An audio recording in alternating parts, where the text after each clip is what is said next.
Hello my dear friend, अपने YouTube channel पर रचना academy में आप सभी का स्वागत है। सीटेट का एग्जाम आपका जो है 14 दिसंबर को होना है। इसमें हम बात करेंगे सीटीपी के बारे में, जो आपके एग्जाम में 30 मार्क्स की पूछी जाती है, पेपर 1 एंड पेपर 2। तो टॉपिक है हमारा क्या है, एनएपी 2020, जैसे राष्ट्रीय शिक्षा नीति। यहाँ से क्वेश्चन एग्जाम में हर सब्जेक्ट वाइज से भी पूछा, जैसे आप हिंदी तैयारी कर रहे हो तो हिंदी में भी पूछा जाता है एंड मैथ में भी क्वेश्चन आते हैं, ईवीएस में भी आता है।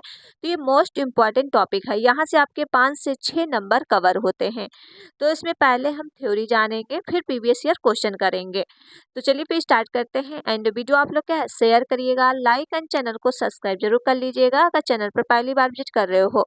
अगर इसका पीडीएफ भी चाहिए तो इसका टेलीग्राम लिंक ज्वाइन कर लीजिए, तो इस पे हम इसका पीडीएफ भी आपको प्रोवाइड करवा देंगे। ओके, तो चलिए फिर स्टार्ट करते हैं। एक सेकेंड रुकिएगा। चलिए टॉपिक पे बात आप कर लेते हैं कि नई शिक्षा नीति 2020 एनईपी 2020 का जो सिद्धांत है, विशेषताएं हैं, तो ये कब आया और किसके द्वारा दी गई है।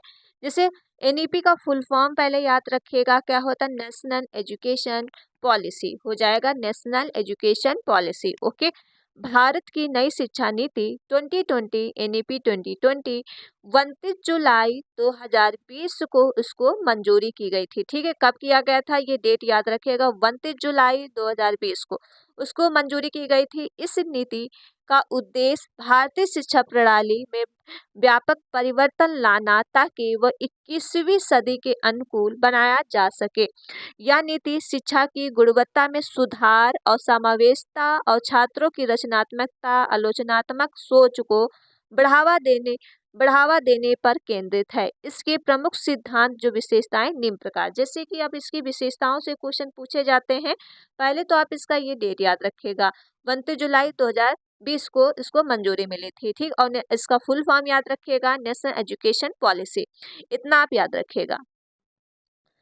अब अगला हम पॉइंट करते हैं कि शिक्षा की संरचना क्या है। सबसे एक क्वेश्चन कई बार ये पूछा गया, शिक्षा की नई संरचना क्या है, तो 5+3+3+4 ये याद रखिएगा। ठीक है, नई शिक्षा नीति का, नई शिक्षा नीति पुराने पैटर्न पे जो है 10+2 था, और पैटर्न का बदलाव हो चुका है, 5+3+3+4 पैटर्न को अपनाया गया है।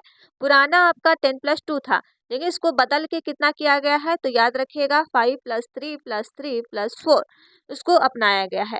अब 5 वर्ष के अंतर्गत क्या है, देखिए अब इन सब का मतलब जानिए कि 5 का क्या है, 3 का क्या है, 3 और 4 का।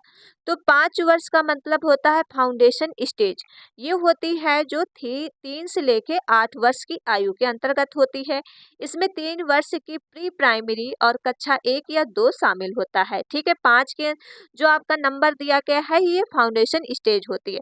आयु याद रखिएगा 3 से 8 वर्ष, ये 3 वर्ष ही होती है जो कक्षा 1 या 2 बच्चे उसमें शामिल होते हैं। नेक्स्ट पॉइंट पे हम बात करते हैं थ्री क्लास किसके लिए होता है, तो 3 वर्ष जो है प्रीपेटरी स्टेज होती है, ये होती 8 से लेके 11 वर्ष की आयु होती। इसमें जो कक्षा चलती है 3 से लेके 5 तक। अब लास्ट जो आपका 3 हो जाएगा, 3 वर्ष हो जाएगा मिडिल स्टेज। ये मिडिल स्टेज हो जो होती है आपकी 11 से लेके 14 वर्ष की आयु ले, ये होती 6 से कक्षा 8 जो जूनियर होती है। ठीक, देखो प्राइमरी में आपका 2 आ जाएगा, 5 3 8। ठीक है, अब ये आपका जो 3 आ जाएगा, ये लास्ट जो मिडिल स्टेज हो जाएगा, ये आपके 6 to 8 के लिए जो जूनियर के लिए होता है।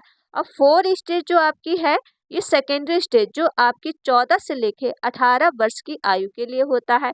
ये सीधा आपका होता है क्या है, 9 से लेके 12 तक की, मतलब माध्यमिक और उच्च माध्यमिक के लिए होता है। ओके, तो ये स्टेजें याद रखिएगा, कई बार क्वेश्चन एग्जाम में सीटेट में पूछ लिया जाता है डायरेक्टली ही। तो आपके 2 नंबर तो यहीं से कवर होते हैं, पहला नंबर आपका ये कवर होता है और दूसरा नंबर आपके यहाँ से कवर होता है, क्योंकि इसकी स्टेज भी पूछी जाती है। और जिसने अभी तक वीडियो को शेयर नहीं किया है, तो प्लीज़ वीडियो को क्या है, ज़्यादा से ज़्यादा शेयर करो, लाइक एंड चैनल को सब्सक्राइब जरूर कर लो अगर चैनल पर पहली बार विजिट कर रहे हो। ओके, अब अगला पॉइंट जानते हैं। यह संरचना छात्रों के समग्र को समावेशी शिक्षा पर जोर भी देती है। जैसे मातृ शिक्षा क्या होता है, तो यहाँ पे आप जानिए कि मातृ शिक्षा में, तो मातृ शिक्षा नीति के अनुसार कक्षा 5 तक यहाँ संभव और कक्षा 8 तक बच्चों को मातृभाषा और स्थानीय भाषा बढ़ाने पर जोर दिया गया है। देखिए बच्चा जो कक्षा है 5 से लेके 5 तक, और अब दिया गया है कक्षा 8 तक, बच्चों को मातृभाषा और उसकी जो मदर टंग भाषा, उसी में आपको बच्चों को पढ़ाना है। इससे बच्चों की प्रारंभिक शिक्षा अधिक प्रभावी होगी और बेहतर तरीके से वो सीख सकेंगे।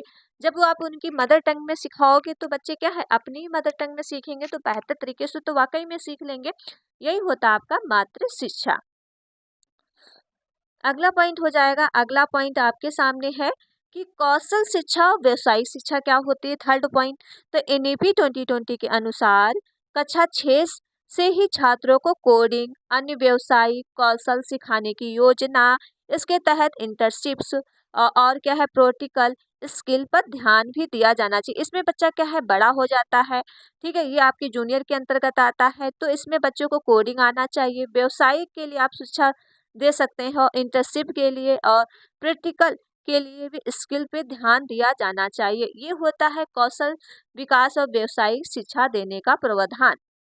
अगला बात कर लो, मूल्यांकन सुधार क्या होता है। तो मूल्यांकन जो सुधार है, नीति में परीक्षा प्रणाली में सुधार लाने का प्रस्ताव है। परीक्षाओं का जो उद्देश्य छात्रों के समग्र विकास का आकलन करना करना होना चाहिए, ना कि केवल रटने की क्षमता। देखिए रटने पे जोर नहीं दिया गया है, बच्चों को क्या है समग्र विकास का आकलन कराना है, मतलब विकास का सर्वांगीण विकास कराना है। तो रटने पे की क्षमता नहीं रखनी है। तो मूल्यांकन में सुधार कैसे आप पढ़ाओगे बच्चों को, मतलब उनके जीवन कौशल से जोड़ के पढ़ाओगे। ओके, जैसे 3 महीने में एक बार फॉर्मेटिक असेसमेंट समग्र मूल्यांकन की सिफारिश की गई है, ताकि छात्रों की प्रगति और कौशल को बेहतर तरीके से मापा जा सके।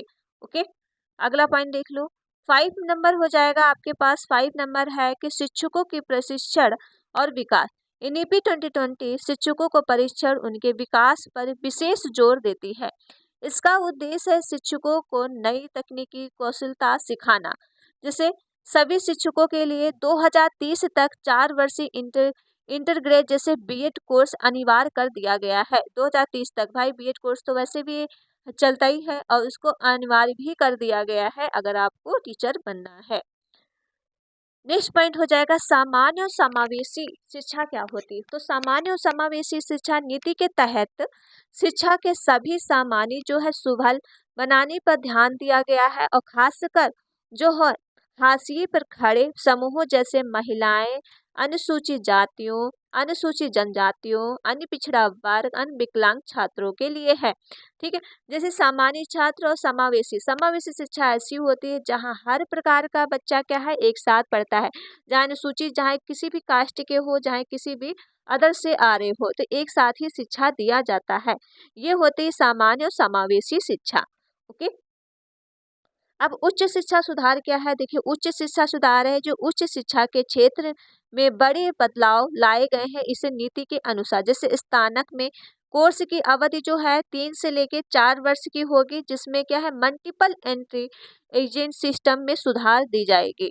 यदि छात्र 1 वर्ष की पढ़ाई छोड़ देता है तो उसे क्या है सर्टिफिकेट 2 वर्ष से बाद, डिप्लोमा 3 या 4 वर्ष बाद डिग्री भी दी जाएगी। अगर एक छात्र क्या है 1 वर्ष अगर छोड़ देता तो उसे क्या मिलेगा, 2 वर्ष बाद डिप्लोमा मिलेगा और 3-4 वर्ष बाद उसे डिग्री भी दिए जाएगा अगर दोबारा वो करेगा। ठीक है, अगला पॉइंट हो जाएगा higher education commission of India, जो आपका है गठन किया जाएगा और उच्च शिक्षा की गुणवत्ता को नियंत्रण भी करेगा।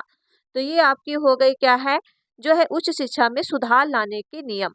अब चलते हैं डिजिटल शिक्षा को बढ़ावा क्यों दिया गया है। डिजिटल शिक्षा को बढ़ावा एनईपी 2020 डिजिटल शिक्षा पर भी जोर दिया गया है। इसमें तकनीकी उपकरणों डिजिटल सुधारों के माध्यम से शिक्षा देने की योजना और यह छात्रों की तकनीकी रूप में सक्षम बनाएगा।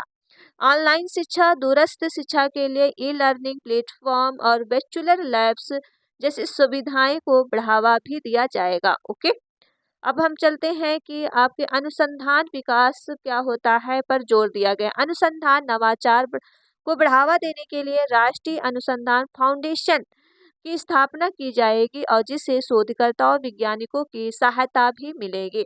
ये हो गया अनुसंधान कोर्स। ठीक है, अब चलते हैं अगले पॉइंट पे। अगला पॉइंट हो जाएगा व्यावसायिक शिक्षा संपर्क क्या होता है। भारतीय विश्वविद्यालय की विदेशी विश्वविद्यालयों के साथ सहयोग करने, अंतर्राष्ट्रीय छात्रों को आकर्षित करने के लिए प्रोत्साहित किया जाएगा और इससे भारत की वैश्विक और शैक्षिक मानचित्र को एक महत्वपूर्ण स्थान भी होगा। समग्र शिक्षा जो 21वीं सदी की शिक्षा है, देखिए पूरा कंप्लीट है एनईपी 2020 जो इसके अंतर्गत सब कहा गया। यह नीति एक मुख्य उद्देश्य की शिक्षा का समग्र रूप से छात्रों के व्यक्तिगत के सभी पहलुओं को जो है निखारना है, जिससे वे रचनात्मक, तार्किक, नैतिक, व्यवसायिक नागरिक बन सके। ठीक है। ग्रास एरोलेशन एरिसिया क्या है, तो इसमें आप जानिएगा ग्रास। तो इसका पॉइंट जानिएगा। देखिए एनईपी 2020 लक्ष्य जो रखा गया है 2030 तक, ये पूछा गया है एनईपी 2020 का लक्ष्य कहाँ तक रखा गया है, तो 2030 तक रखा गया है। उच्च शिक्षा जो है 50% जनरल के प्राप्त किया गया है। स्कूल शिक्षा 70% जो है 100% नामांकन सुनिश्चित किया जाएगा। ठीक है। अब शिक्षा सुधार क्या है, शिक्षा सुधार पे बात करिए। शिक्षा शिक्षा का जो है अधिकार आरटीआई का विस्तार, ये आरटीआई जो आया था 2009 में आया था, तो इसका विस्तार क्या है। आरटीआई जो हम पढ़ाएंगे तो आपको पूरा डिटेल में पढ़ाएंगे। नीति के अंतर्गत शिक्षा का अधिकार जो है आरटीआई जो है 3 से लेकर 18 वर्ष, देखिए 3 से लेकर 18 वर्ष, 2 वर्ष से लेकर 6 वर्ष के लिए जो आपका निःशुल्क शिक्षा देने की सॉरी 12 वर्ष के लिए, ठीक है। 6 से लेके 12 वर्ष के लिए निःशुल्क शिक्षा देने की बात की गई है आरटीआई, और फिर 6 से लेके 18 वर्ष दिव्यांग बच्चों के लिए निःशुल्क शिक्षा देने की बात की गई है। जब हम आरटीआई पढ़ाएंगे तो आपको पूरा डिटेल में पढ़ाएंगे। 3 से 18 वर्ष की वास्तविक प्राप्त करने का प्रस्ताव रखा गया है ताकि बच्चे की गुणवत्ता शिक्षा में शिक्षा मिल सके। ठीक है। तो ये आपका इम्पोर्टेंट टॉपिक हो गया। अब निष्कर्ष क्या निकला है, देखिए निष्कर्ष आप देखोगे एनईपी 2020 एक क्रांतिकारी सुधार को और बढ़ती नीति है। ये भारतीय शिक्षा प्रणाली के नए स्तर पर ले जाने का प्रयास करती है। इसका उद्देश्य जो है बच्चों के समग्र विकास, कौशल शिक्षा को सुलभ और समावेशी बनाती है ताकि भारत ज्ञान आधारित और अर्थव्यवस्था बदलने की शिक्षा में कदम बढ़ाया जा सके। तो ये चीज आपको एनईपी 2020 के अंतर्गत रखा गया है। जो भी इम्पोर्टेंट टॉपिक थे हमने आपको करा रहे हैं। तो ये एनईपी 2020 से, क्योंकि यहाँ से क्वेश्चन एग्जाम में पूछा जाता पूरा है। अब चलते हैं क्वेश्चन पे, सॉरी चलो भाई क्वेश्चन कर लेते हैं। देखिए क्वेश्चन हो जाएगा एनईपी 2020 के अनुसार बच्चों की शिक्षा की प्रारंभिक अर्ली चाइल्डहुड एजुकेशन की कितनी उम्र को देखभाल शिक्षा पर जोर दिया गया। अभी हमने बताया अर्ली चाइल्डहुड कितनी शिक्षा के लिए जो देखभाल जोर दिया गया है। अब थ्योरी पढ़ा चुके हैं, तो ये हो जाएगा 3 से लेकर 6 वर्ष के लिए। ऑप्शंस का फर्स्ट राइट हो जाएगा। अगला क्वेश्चन देख लो।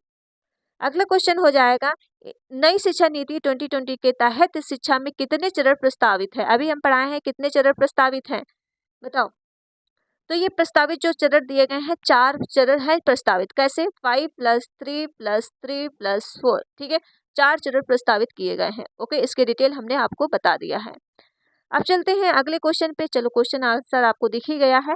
नई शिक्षा नीति 2020 के अनुसार स्कूल की शिक्षा जो 5+3+3+4 की संरचना 3 क्या दर्शाता है। तो 3 क्या दर्शाता है बताइए। देखिए इसमें 3 2 हैं, क्योंकि माध्यमिक तो इसमें है नहीं, ठीक है, और ये उच्च माध्यमिक नहीं है, तो ये प्राथमिक नहीं, तो मध्य विद्यालय हो जाएगा, मिडिल स्कूल। ठीक है, तो ये ऑप्शन इसका हो जाएगा आपका डी राइट है। नेक्स्ट क्वेश्चन हो जाएगा। नेक्स्ट क्वेश्चन है नई शिक्षा नीति 2020 के तहत किस भाषा की प्रारंभिक स्तर पर शिक्षा देने पर बल दिया गया है। तो बताइए इसका राइट आंसर अभी हम पढ़ा चुके हैं। तो ये मातृभाषा स्थानीय पे जो है इस पे बल दिया गया है। ऑप्शन का सी राइट हो जाएगा। अगला क्वेश्चन देख लो। अगला क्वेश्चन हो जाएगा एनईपी 2020 के अनुसार छात्रों के लिए व्यावसायिक शिक्षा की शुरुआत किस कक्षा से की गई है। अभी पढ़ाया है किस कक्षा से की गई है, तो कक्षा 6 से की गई है। ठीक है, अगर पूरा आप पढ़े होंगे तो आपको चीजें पता होंगे। अगला क्वेश्चन हो जाएगा। अगला क्वेश्चन है नई शिक्षा नीति 2020 का मुख्य उद्देश्य क्या है। तो मुख्य उद्देश्य क्या था, तो बताइए। इसका मुख्य उद्देश्य था विद्यार्थियों की रचनात्मक और महत्व को चिंतन का विकास करना। ठीक है, तो ऑप्शन का फर्स्ट राइट हो जाएगा। अगला क्वेश्चन देख लो। अगला क्वेश्चन हो जाएगा एनईपी 2020 के अनुसार किस वर्ष 100% जनरल जो है आपको प्राप्त करने का लक्ष्य रखा गया है। ये अभी हमने बताया कि 2030 तक इसका लक्ष्य रखा गया है प्राप्त करने का। ठीक है, 2030 तक। चलते हैं अगले क्वेश्चन पे। अगला क्वेश्चन हो जाएगा एनईपी 2020 के अनुसार शिक्षा का अधिकार आरटीआई कानून किस आयु वर्ग के वास्तविक शिक्षा रखी गई। अभी बताया कि वास्तविक शिक्षा किस वर्ग के अंतर्गत, तो ये आपको हमने बताया 3 से लेके 18 वर्ष के लिए रखी गई है। तो ये हो जाएगा ऑप्शन इसका सी राइट है। अगला क्वेश्चन देख लो। अगला क्वेश्चन हो जाएगा नई शिक्षा नीति 2020 के किस अधिक महत्व दिया गया है। किसे अधिक महत्व दिया गया है, तो ये दिया गया है कौशल विकास और व्यवहारिक ज्ञान पे। ठीक, कौशल विकास और व्यवहारिक ज्ञान पे दिया गया है। अगला क्वेश्चन देखो। अगला क्वेश्चन हो जाएगा आपके पास एनईपी 2020 के तहत शिक्षकों की परीक्षा जो टीचिंग एजुकेशन किस वर्ष तक सुधारने का लक्ष्य रखा गया है। तो इसका जो लक्ष्य रखा गया है 2030 तक रखा गया है। ठीक है, तो ऑप्शन इसका सी राइट हो जाएगा। तो चलिए 10 क्वेश्चन लिए थे और कल हम आपको जो है 50 क्वेश्चन और करा देंगे एनईपी 2020 से। ठीक है, तो चलिए फिर वीडियो यहीं तक रखते हैं एंड वीडियो आप लोग क्या है शेयर करिएगा, लाइक एंड चैनल को सब्सक्राइब। मिलते हैं नेक्स्ट वीडियो में। Thank you friend.